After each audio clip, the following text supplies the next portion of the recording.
I think that in order to move forward into a healthy future, we have to fully acknowledge our past.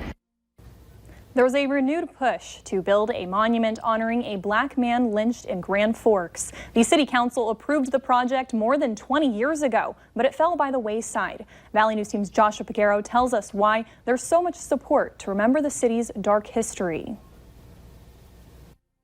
There's a famous song by Billie Holiday with the opening line, "Southern trees bear strange fruit." The song shined a light to the thousands of black people lynched, but the South was no exception. Grand Forks is coming to grips with its own past. Nothing that we do will undo the heinous act that occurred to him, but I think acknowledging it as a community in and of itself is a really good step towards healing. Mara Ferguson says she first learned of Charles Thurber 5 years ago. This is a historical photo of him being hanged off the Great Northern Railroad Bridge in 1882 without due process. As a white family, we have the privilege of choosing when we tell our children about these incidents and about racism in general.